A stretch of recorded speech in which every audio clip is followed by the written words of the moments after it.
सी यहाँ पर कैसे होता है। So welcome back all of you on your very own YouTube channel Manoj Jangir classes and as you all can see आज की क्लास में हम लोग बात करने वाले हैं सप्लाई ऑफ फॉरेन एक्सचेंज की।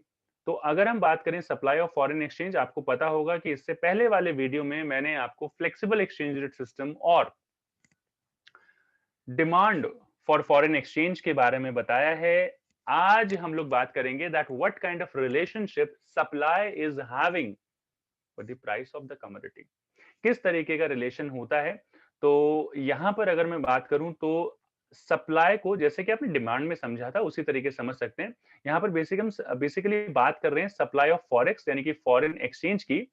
तो आप यहां पर सप्लाई को ये समझ लीजिए कि जो सप्लाई आपने माइक्रो इकोनॉमिक्स में पढ़ी थी कि जो रिलेशनशिप वहां था प्राइस और सप्लाई का, वही रिलेशनशिप यहां पर होता है। बस फर्क सिर्फ इतना है that in micro economics you had studied that particular thing in relation to a commodity, and right now we are talking about, like right now here we are talking about foreign exchange. So both these variables are positively related. किस तरीके से relate करते हैं, just have a look. price increase होगा, supply भी increase होगी, price decrease होगा, supply भी decrease होगी। तो you all can see here, यहां पर देख सकते हैं कि दोनों में पॉजिटिव रिलेशनशिप है।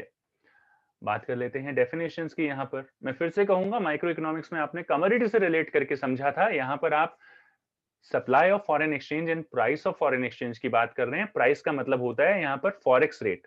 ये फॉरेक्स में इसलिए लिख रहा हूं क्योंकि बहुत ज्यादा मुझे लिखना ना पड़े। फॉरेन एक्सचेंज को हम फॉरेक्स भी बोलते हैं शॉर्टकट में। तो फॉरेक्स रेट को आप प्राइस बोल सकते हैं, प्राइस भी बोला जाता है, कोई प्रॉब्लम नहीं है। तो supply of foreign exchange and price of foreign exchange both are positively related with each other. दोनों एक दूसरे से पॉजिटिवली रिलेट करते हैं। और इसके बाद क्या समझा रहे हैं भाई कि when price of foreign exchange means exchange rate, तो यहां पर आप देखेंगे कि प्राइस ऑफ फॉरेन एक्सचेंज लिखा हुआ है यहां पर। तो मैंने पहले भी बताया है कि प्राइस ऑफ फॉरेन एक्सचेंज या प्राइस का मतलब फॉरेन एक्सचेंज के रेफरेंस में होता है फॉरेन एक्सचेंज रेट। तो एक्सचेंज रेट अगर इंक्रीज होती है यानी कि प्राइस अगर इंक्रीज होता है, then supply of foreign exchange will also increase, would also increase, and vice versa, और इसके बिल्कुल उल्टा। तो यहां पर यही चीज जो मैंने अभी आपको बताई है, I have like explained the same thing with the help of I have depicted the same thing with the help of this diagram. तो इनिशियल जो रेट है आपका वो है OR, इनिशियल जो क्वांटिटी सप्लाइड है वो है OQ, supply of foreign exchange आपने एक्स एक्सेस पे ले लिया है, और फॉरेन एक्सचेंज रेट जिसे आप प्राइस भी कह सकते हैं वो आपने वाई एक्सेस पे ले लिया है। OR जो है और OQ जो है ये आपकी इनिशियल क्वांटिटी और प्राइस है। अगर मान लीजिए ये रेट इंक्रीज हो जाती है, ये प्राइस जो है इंक्रीज हो जाता है और इंक्रीज होकर हो जाता है OR से OR1, तो because of that thing what will happen कि आपकी जो क्वांटिटी है, क्वांटिटी सप्लाइड जो है ऑफ फॉरेन एक्सचेंज, वो भी इंक्रीज हो जाएगी।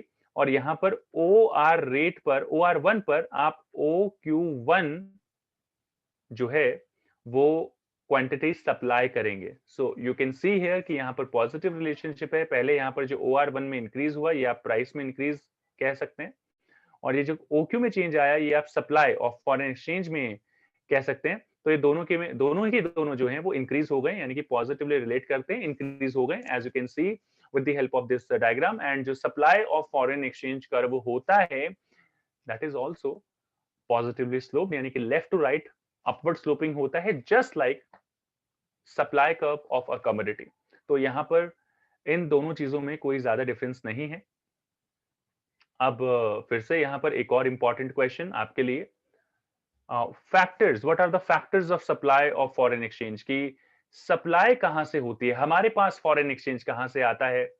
कुछ भी हो सकता है, यहां पर मैं कंसिडर कर सकता हूं, अज्यूम कर सकता हूं भाई कि मान लीजिए डॉलर को हम ले रहे हैं बार बार हर एक केस में।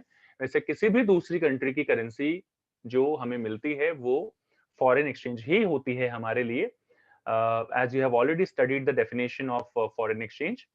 पहला पॉइंट, हमारे पास कहां से आता है पैसा, सप्लाई कहां से होती है, from where do we get supply of foreign exchange. तो पहला पॉइंट जो आएगा, from the export of goods, अगर आप किसी कंट्री को गुड्स एक्सपोर्ट करते हैं। सर्विसेज आप जो है किसी कंट्री को एक्सपोर्ट करते हैं, देते हैं, रेंडर करते हैं टू अब्रॉड या रेस्ट ऑफ द वर्ल्ड। मैंने अब्रॉड यूज किया है, आप रेस्ट ऑफ द वर्ल्ड भी यूज कर सकते हैं। So we get the supply by supply of foreign exchange by export of goods and services, the first point. ये पहला पॉइंट हुआ। बात कर लेते हैं दूसरे पॉइंट के, recovery of loans. Recovery of loans, मान लीजिए आपने किसी को लोन दिया था और उस कंट्री ने आपको लोन वापस कर दिया है, तो आपके लिए रिकवरी हो गई है, रिकवर कर लिया है आपने loan. So that's why you are getting the foreign exchanges. आपके पास सप्लाई आ रही है, आपके पास फॉरेन एक्सचेंज आ रहे हैं दूसरी कंट्री से। तीसरा पॉइंट आप ले लीजिए यहां पर, फॉरेन इन्वेस्टमेंट। बाहर के लोग जब इन्वेस्ट करते हैं तो हमारे पास सप्लाई होती है। यानी कि जब भी अपनी कंट्री का वो पैसा जो है एक्सचेंज करेंगे पहले रुपीज में और फिर हमारे यहाँ इन्वेस्ट करेंगे, तो उसकी वजह से हमारे पास सप्लाई होती है। Next point is direct sale. Direct sale यानी कि मान लीजिए फॉरेनर्स जो आ रहे हैं, उनको आप डायरेक्टली सेल कर रहे हैं। जैसे मान लीजिए कोई गोवा में आप देखते हैं कितने सारे फॉरेनर्स होते हैं, तो let's say they are having dollars with them. काफी लोग एक्सेप्ट भी करते हैं इन सारी चीजों को, फॉरेन पेमेंट को। तो मान लीजिए उनके पास अगर पैसे नहीं है या पैसे हैं भी और वो परचेज कर रहे हैं यहाँ पर आके कन्वर्जन करवाकर, तो वो आपकी डायरेक्ट सेल में कंसिडर होगी। So foreigners are coming to India, they are purchasing the goods and services directly, that is also a part of supply of foreign exchange. Next one is borrowings from abroad और rest of the world. आपने borrow कर लिया, आपको पैसे की जरूरत थी, आपने बोरो किया। जैसे रिसेंटली हमने चाइना से कुछ अमाउंट बोरो किया है, तो इस तरीके से भी आपको फॉरेन एक्सचेंजेस की सप्लाई होती है। The six point is remittances from rest of the world. मान लीजिए आपके फादर हैं जो किसी कंट्री में काम करते हैं, Britain, US, Kuwait, Saudi Arabia या किसी भी कंट्री में, तो वहां से वो जो पैसा भेज रहे हैं, तो ROW लिख देता हूं मैं, रेस्ट ऑफ द वर्ल्ड से जो भी इंडियंस हैं और इंडिया में पैसा भेज रहे हैं, उसको हम बोलते हैं रेमिटेंसेस फ्रॉम अब्रॉड। तो वो जो पैसा भेज रहे हैं उसको हम बोलेंगे रेमिटेंसेस फ्रॉम अब्रॉड, तो उससे भी हमें सप्लाई होती है फॉरेन एक्सचेंज की।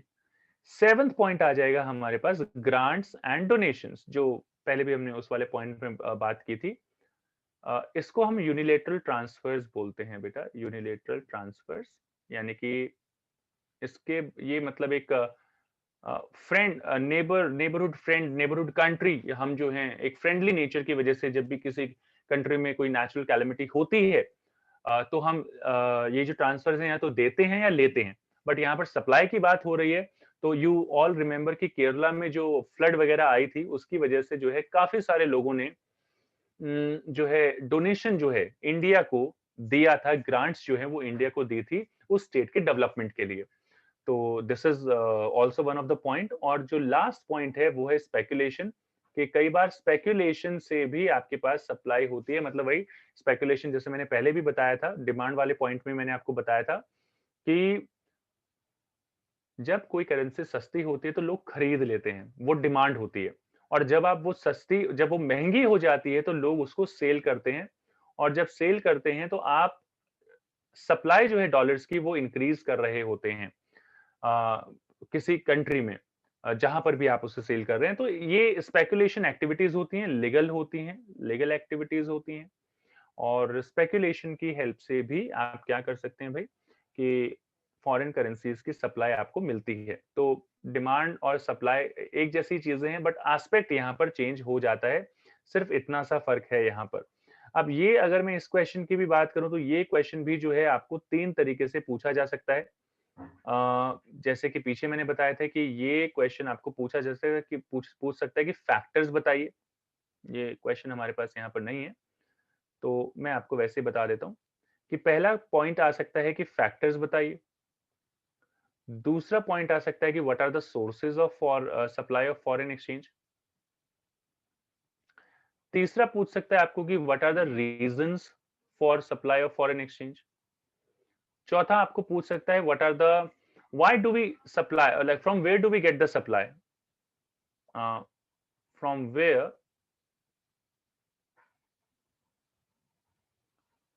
do we get this supply of foreign exchange? कहाँ से हमें जो है सप्लाई होती है? तो ये सारी चीजें आपसे पूछी जा सकती हैं।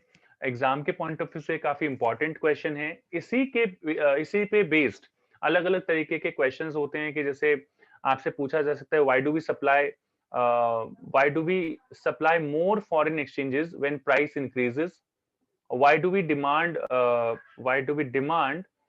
more foreign exchanges when the price decreases? तो इस तरीके के क्वेश्चंस आपके एग्जाम में आ सकते हैं, आपसे पूछे जा सकते हैं।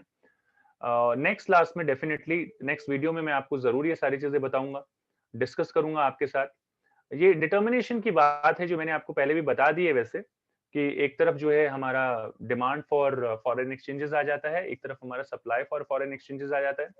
डिमांड कर्व जो होता है वो लेफ्ट राइट डाउनवर्ड स्लोपिंग होता है, क्योंकि इसका, let me point it out, इसका जो है नेगेटिव रिलेशनशिप होता है। डिमांड जो है नेगेटिवली रिलेट करती है प्राइस ऑफ फॉरेन एक्सचेंज से, जबकि सप्लाई जो है पॉजिटिवली रिलेट करती है। दोनों का पॉइंट ऑफ इंटरसेक्शन जो होता है that is the basically equilibrium point, जहां पर फॉरेन एक्सचेंज रेट का डिटर्मिनेशन होता है।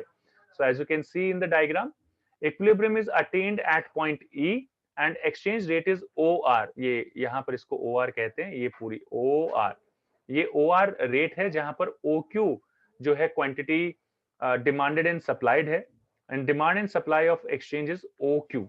तो आप इस तरीके से पूरा डिटर्मिनेशन होता है। काफी सारी चीजें हैं वैसे इससे रिलेट होती हुई, लेकिन ये पॉइंट हमारा 2021 सेशन के लिए आउट ऑफ सिलेबस है। मैं पहले भी ये चीज बता चुका हूँ, बस नॉलेज के लिए आपको बता रहा हूँ, क्योंकि इसमें मुश्किल से 2 मिनट ही लगे हैं आपको ये कंसेप्ट बताने में, समझाने में। So in case you are having any problem, you can ask me, you can write in the comment section. I do read all the comments and I do reply actually. So ये facts वगैरह जो हैं ये उसी से related points हैं। तो जब एक्सचेंज रेट ही नहीं है तो ये सारे पॉइंट्स भी जो है वैल्यू लेस हैं यहाँ पर। तो एक रिक्वेस्ट है आप लोगों से, अगर आप हमारा वीडियो देख रहे हैं फेसबुक पर तो हमारे पेज को लाइक जरूर कीजिए, यूट्यूब पे देख रहे हैं शेयर कीजिए, वीडियो को लाइक कीजिए और सब्सक्राइब करना बिल्कुल ना भूलें, क्योंकि it is a great source of motivation for us. बाकी मिलते हैं आपसे अगले वीडियो में। Till then keep watching Manoj Jangir classes.